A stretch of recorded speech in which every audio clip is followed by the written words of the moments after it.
In the last episode, Monopass showed me the High Sierra at its finest. Now I'm pushing further, scrambling up a waterfall to discover hidden lakes tucked away in the mountains.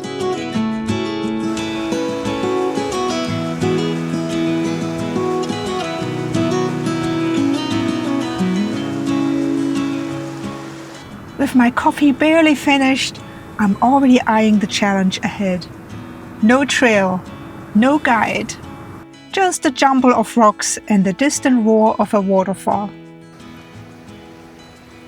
I barely step away from camp before the first obstacle appears, the creek stretching right across my path.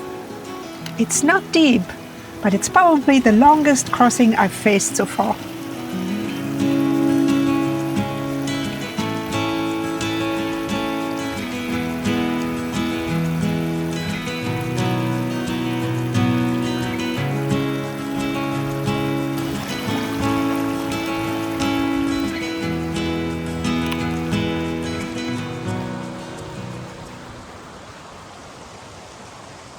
That was a pretty crazy creek crossing. On the way back I have to see if there's a shorter way. But it was okay. Just gotta pick your path and take your time. Yep, just as I thought. I saw the trail from up where we were yesterday. At least for a little while it's going to be a little easier until we start to scramble over there. That's going to be interesting because there's still a lot of snow right across there. But I saw a couple of people do it earlier, so there is a way. I think I'm just gonna do a shortcut through all this rocky stuff here and then get to that little path and climb up onto that little ledge there. I don't trust going through the snow because I could step through, I could twist my ankle.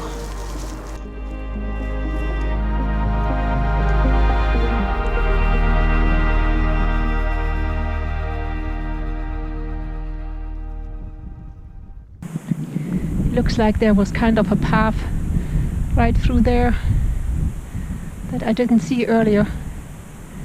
Everything is very much a scramble. There's no official path here, so I just have to trust my instincts and be slow and careful.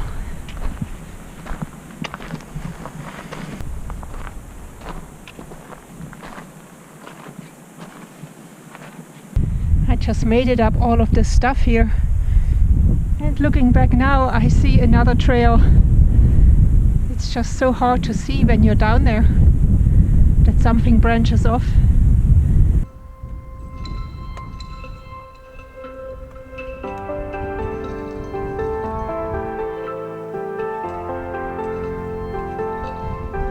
And of course now the path's gone again.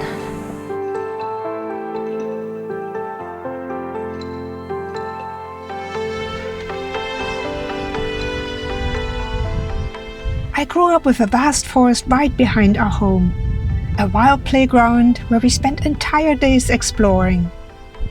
We often wandered off the trail, following rocky creeks or stumbling into lush meadows hidden from view. Once, when I was a little girl, I gave my parents quite a scare by climbing a tall pine tree. Climbing, balance, and moving over uneven ground have always felt natural to me. That comfort only grew when I started rock climbing in 2004. In some climbing areas, scrambles like this are just part of the approach, whether you're heading to a route or navigating to the rappel station after topping out. I share this because this off-trail section wasn't intimidating to me at all. In fact, I loved it. Decades of experience have taught me how to test boulders before stepping, how to read a slope to see if it's safe to descend. But I wouldn't recommend it unless you're used to this kind of terrain. One wrong step, one small slip, and you could easily twist an ankle. This hike turned into quite an adventure. But as you'll soon see, Sometimes the hardest part is knowing when to say, not today. I'm trying to make my way across the snow somewhere. The only snow-free area is all the way down there. And I don't see any footsteps that previously people went through here. It is actually pretty good. Maybe I can risk going across.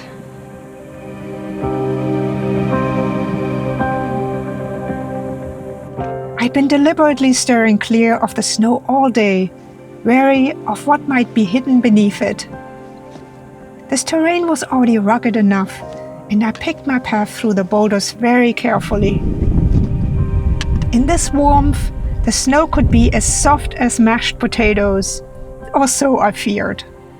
One careless step, and I could plunge in deep, never knowing what my foot might land on. The thought brought back memories of my last snowshoe trip before moving to California, and I sank so far into the soft snow that getting out felt like a small battle in itself. That memory was enough to remind me, snow in the mountains is never something to take lightly.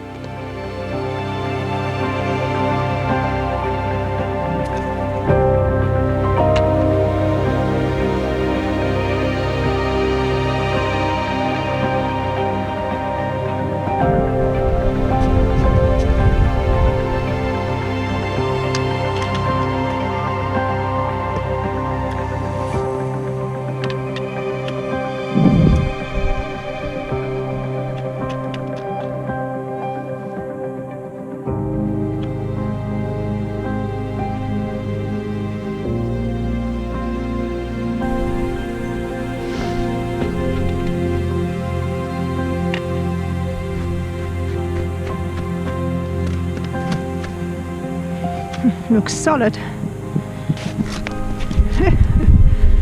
But slippery. Okay guys, I'm gonna try it very carefully.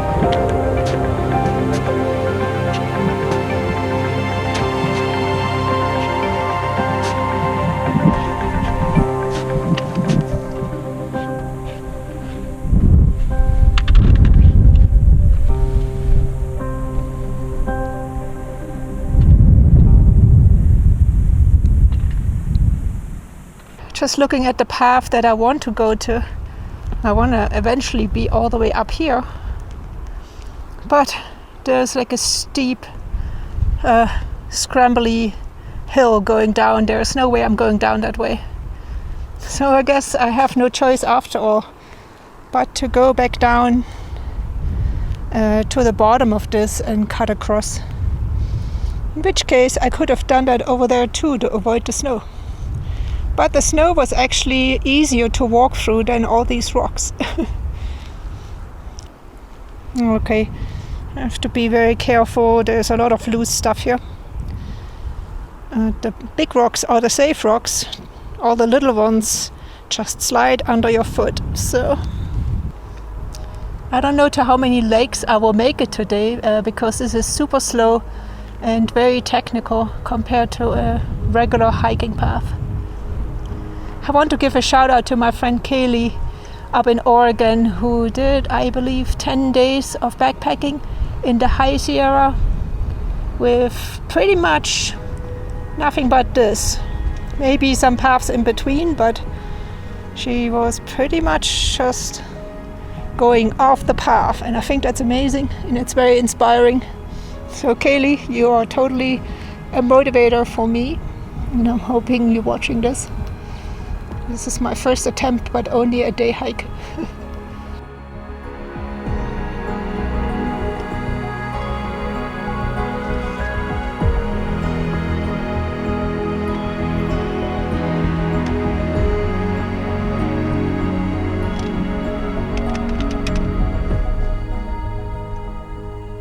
I made it down the scramble without a problem. I just had to be slow about it, pick my path carefully. But now we have to make more decisions to figure out where to go. There's actually a path of some kind going up this way, but I think it's just going to be the same problem again. I'll be going up this cliff to where those trees are, and I actually want to be on the other side of it where the waterfall is coming down. So I'm just going to go down to the water, filter some water because I'm almost out, and then pick my way around the edge there to the other side of this little hill.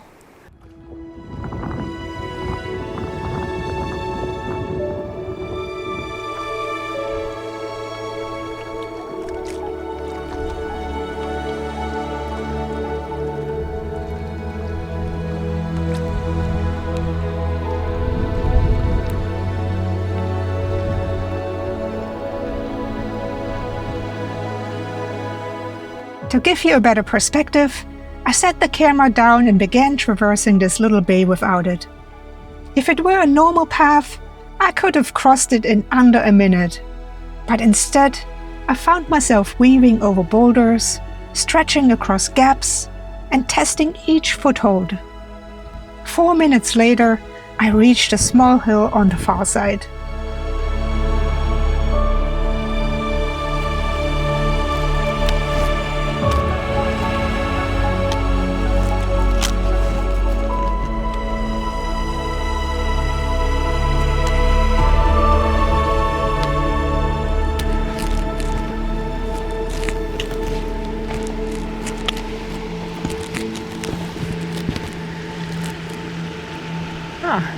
I guess maybe that's it.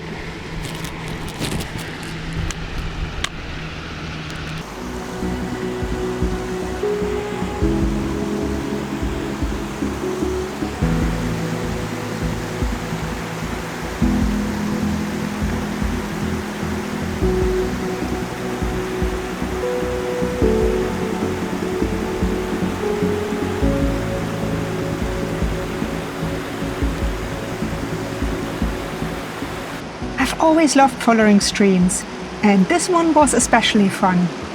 Water rushing beside me, splashing through channels hidden between the rocks I stepped on. So far, the going was easy.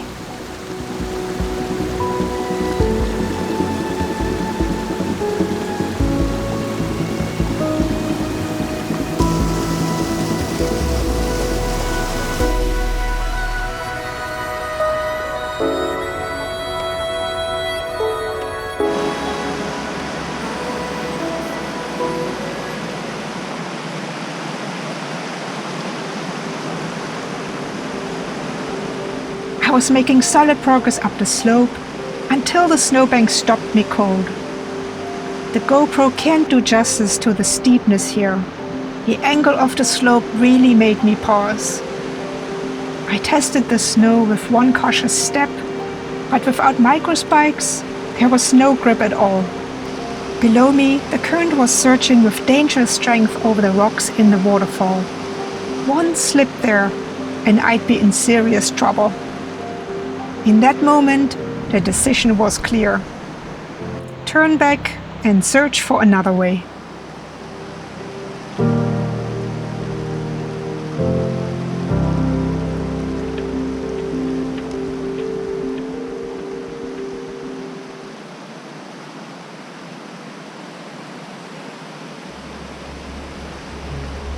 What about crossing the creek?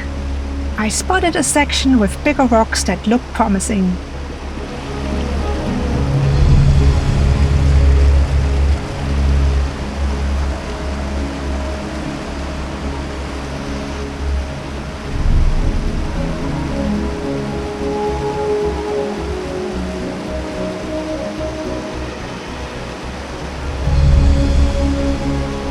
Nope, still not safe. The water is moving too quickly, and there aren't enough stable rocks to make the crossing. Time to do the smart thing and turn back yet again. The risk just isn't worth it.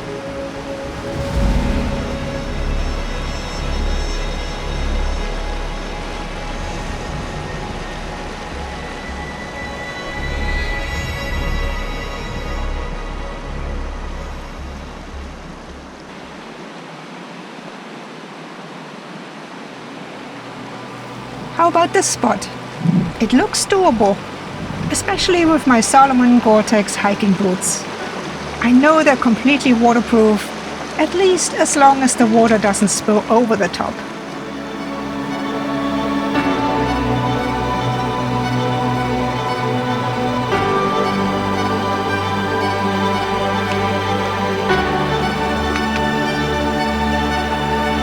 Another dead end. There is just no way through this thick brush. Well, my friends, we were so close to the top, but I had to give up. The snow was too slippery without micro spikes, and it was just not smart to try to make it up there on that snowbank. So I tried to cross the creek to go up the other side, and that was just not happening either. There are 2 or 3 more streams, I think 3 more streams like this that come down from up there, and lots of brush that I can't get through. So I think I have to give up on all of those plans and just head back the way we came and maybe find a slightly easier route closer to the lake.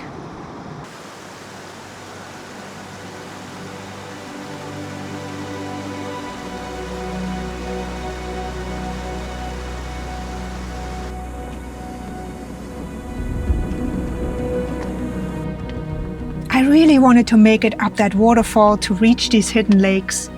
But if there's one thing I hope you take from this video, it's the importance of weighing risk out here. Knowing your limits and trusting your instincts is crucial, especially off the trail. There have been plenty of times I've stopped and camped earlier than planned, simply because I knew it wasn't safe to go further. A lesson worth carrying on your own adventures. I also take extra precautions when hiking alone.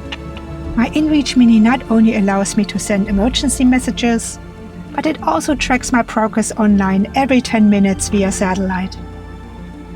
I send a quick note to friends and family before each hike, and one special friend keeps an eye on my location as I make my way through the landscape. You know who you are. Thank you for watching out for me. Once I'm safely back at camp, I let everyone know I've returned in one piece. Knowing that my family and I can rely on these tools and precautions makes me feel safe every time I'm out here on my own.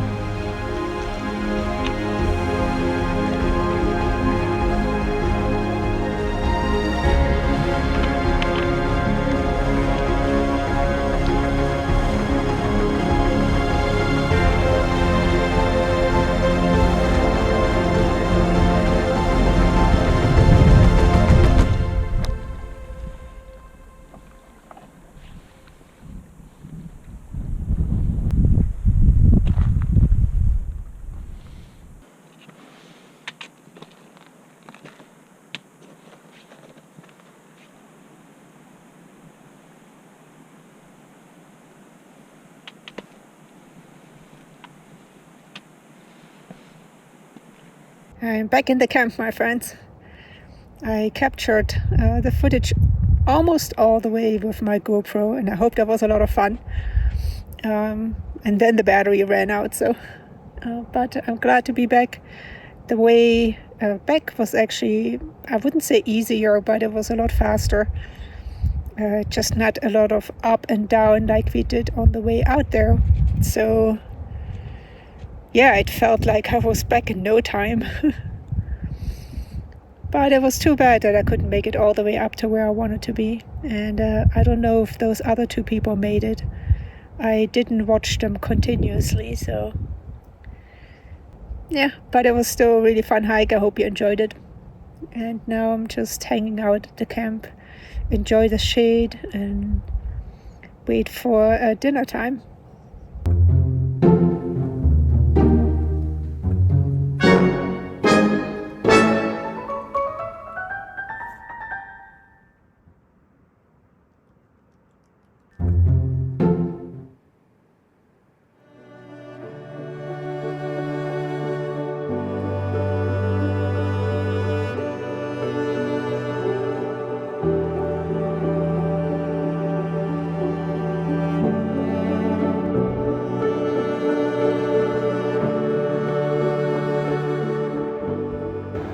doing something a little different with my dinners this time to make it even more lightweight than in the past. I just have these little sandwich bags that are incredibly light, and I bought food that were 2 servings, and I always split them up anyway. So I'm gonna actually eat it out of my pot this time. Boil the water, eat it out of here, and then clean this pot to be ready for tomorrow morning. It's extra work and it's extra water, but it saves me weight. So we'll see if I'm going to continue to do this or if this is too much trouble. We'll see.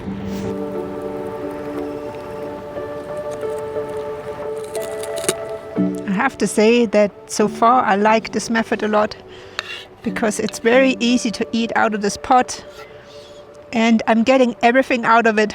The freeze-dried bags, there are always little corners that you can't get into with your spoon, and you leave some food behind, but here I get it all.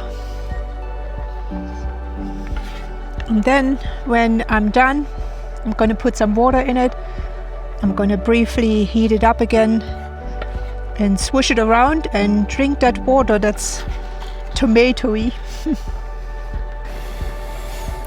It's like a very thin stew. It's a good way to use all of the food that you have. The food also stayed nice and hot with this kind of insulation material that's on the outside of the jet boil.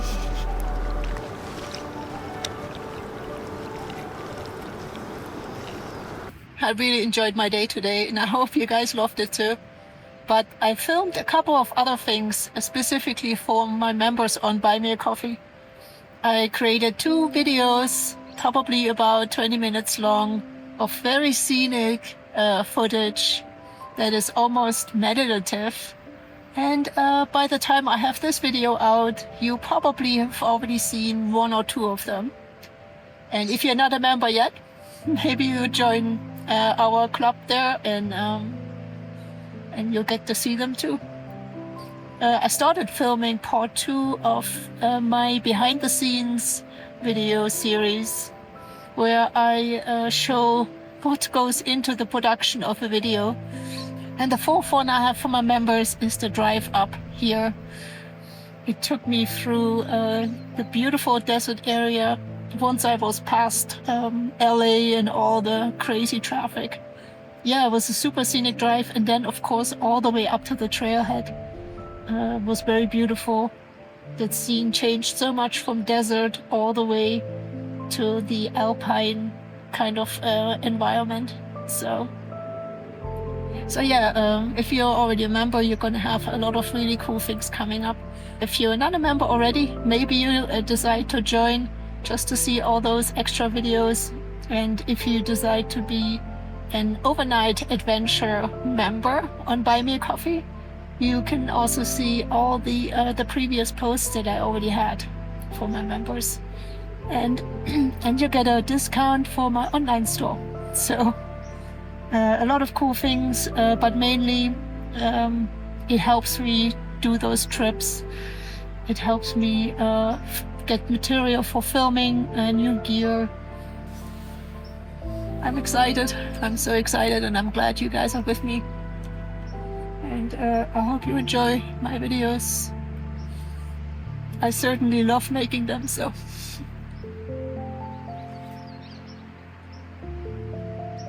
And here's part 2 of my wine bottle. And I didn't finish it all yesterday, and I have some cheese left too.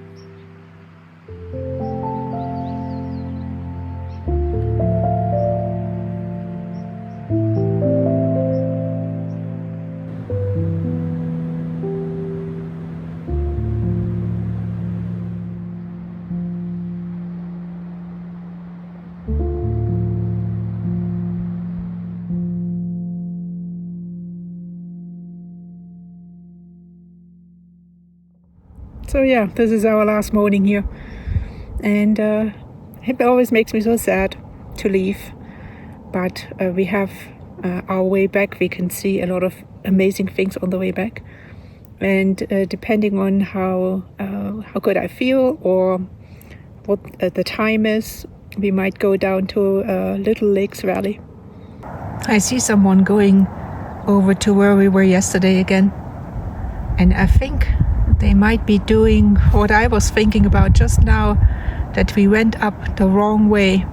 I think it just gives you a great scale of how big this place actually is. But I was thinking about this morning as I'm sitting here having my breakfast, that we could have gone up, gone up this way instead of going around and up to the waterfall, which was really cool, and I'm glad I saw it. But I think going up the other way, this way, was actually clear. It would be clear all the way up without any snow.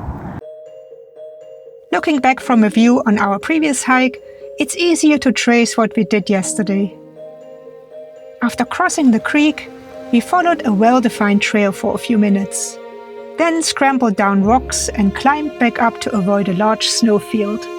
From this perspective, we ended up a bit higher than might seem necessary.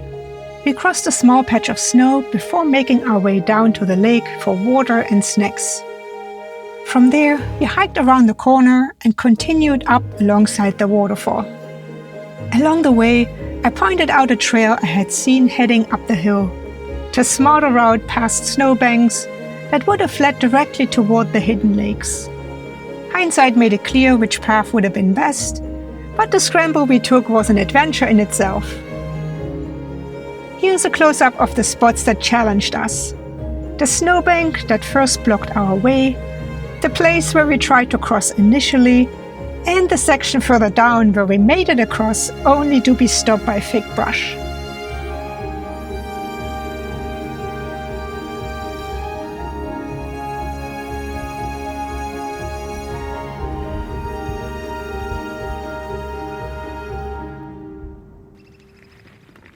As I load up my gear, I can't help but smile at how much smaller and lighter everything feels. These upgrades have completely changed the game. With this setup, I could easily handle a week-long trip, just need to keep an eye on water along the way. For the first time, my backpack feels like a friend instead of a burden. And I'm already imagining all the places I could explore next with this ultralight kit.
The sun beats down harder than ever as I make my way down the valley.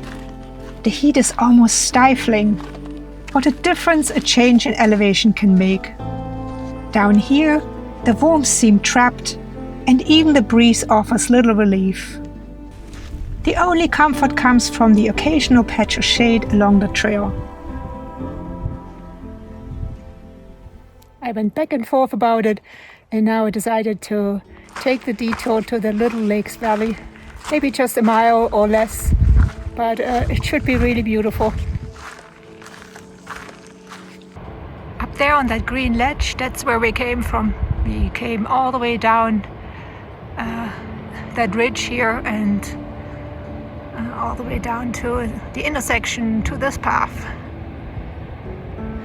Of course, I can't tell at all where that path is, but I know we look down quite often to the lakes. This creek has been a constant companion on our journey. We followed it up to Ruby Lake, glimpsed the lakes it feeds when we hiked toward the pass, and traced it along the waterfall that pours into both Ruby Lake and this creek. Now, here in Little Lakes Valley, we cross it once more, ready to follow its course back to the trailhead.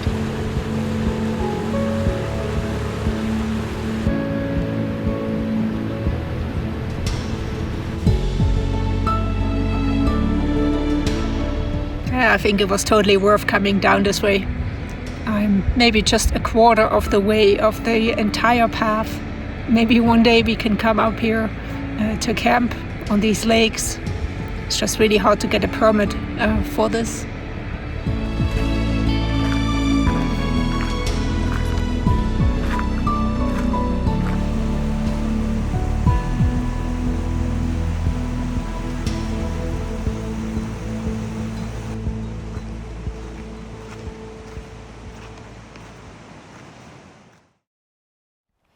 I found a nice little place for my last night here. It's just off the road, there's only one spot. And once in a while there's a car coming up or down the road, but it's nothing too bad. And, it's just very quiet and peaceful here. If you enjoyed this video and you want to see more content like this, you might also like the video series that I created last year from the Sierra Nevada mountains. I'll link it down below in the description. And of course there are lots more videos to come about my training to summit a mountain here in the Sierra. Take care, my friends, and I will see you in the next one.